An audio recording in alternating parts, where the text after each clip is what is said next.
এই যে রাত্রের বাড়ন্ত যে পান্তা ভাত থাকে সেই পান্তা ভাত দিয়ে আজকে এত সুন্দর ফুলকো একটা টিফিন রেসিপি তোমাদের সঙ্গে শেয়ার করবো। আশা করছি খুবই ভালো লাগবে। এখানে নিয়েছি অল্প কিছু সুজি। এই সুজি দিয়ে আর বাড়ন্ত ভাত দিয়ে আজকে হালকা ফুলকা একটা টিফিন নাস্তা বানিয়ে তোমাদের সঙ্গে শেয়ার করছি বন্ধুরা। এই মিক্সচারে দিয়ে দিব এই যে বাড়ন্ত ভাতটা।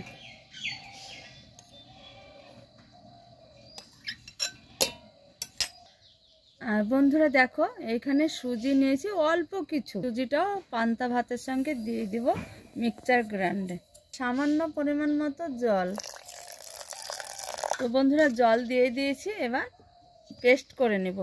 সকালবেলায় চায়ের সঙ্গে একইভাবে বিস্কুট না খেয়ে এইরকমভাবে একটা টিফিন রেসিপি বানিয়ে দিলে বাচ্চারাও খুবই ভালোবাসবে এবং ঘরের বড়রাও খেয়ে প্রশংসা করবে। এখানে দিয়ে দিব স্বাদ বুঝে একটু লবণ।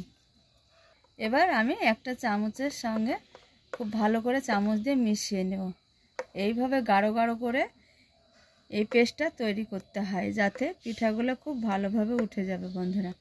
বন্ধুরা রাতের বেঁচে থাকা ভাত দিয়ে ব্যাটারটা ঠিকঠাকভাবে তৈরি করে নিয়েছি দেখো। আর তোমাদের দেখায় এই যে বুঝতে পারছো তোমরা। আর এই যে সাইডে একটু দেখে দিব তোমাদের, এই যে দেখো সুন্দরভাবে হয়েছে, এইভাবে দেখে নিতে হবে। তো বন্ধুরা দেখো এইখানে একটা প্লেটের উপরে আপ্যায়ন কড়া নিয়েছি আর কড়ার খোপগুলানে তেলটা দিয়ে দিয়েছি আমি ব্রাশ করে। এবার ব্যাটারটা দিয়ে দিব এক এক করে ছাঁচে। আমি এইভাবে প্রত্যেকটা ছাঁচে দিয়ে দেব। কড়া দিয়েছি আর কড়াটা খুব ভালো করে গরম করে নিতে হবে, তারপরে দিতে হবে প্যান কড়াটা বসিয়ে দিয়েছি। এবার একটা ঢাকনা দিয়ে ঢেকে দিব।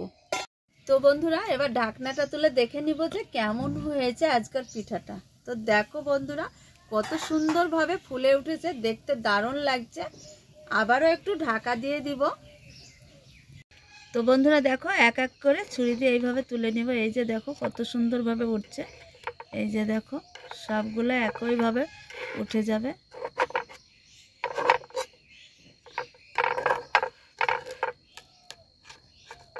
তো দেখো বন্ধুরা সবগুলো খুব সুন্দরভাবে উঠেছে।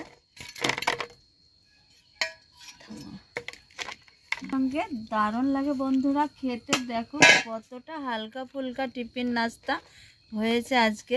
একদম খুব তাড়াতাড়ি ঝটপট হয়ে যায়। অন্যদিকে চা বসে আর একদিকে এই পিঠাটা তৈরি করলে খুব সহজে তাড়াতাড়ি হয়ে যায়। বন্ধুরা দেখো বন্ধুরা কতটা নরম তুলতুলে হয়েছে আর খেতে দারুণ লাগে, হেভি হয়েছে। দেখো এতটা সুন্দর হয়। রাত্রের পান্তা বাড়ন্ত ভাত দিয়ে এত সুন্দর যে রেসিপি বানানো যায় দেখো সকালবেলায় ঝটপট চায়ের সঙ্গে দারুণ লাগে।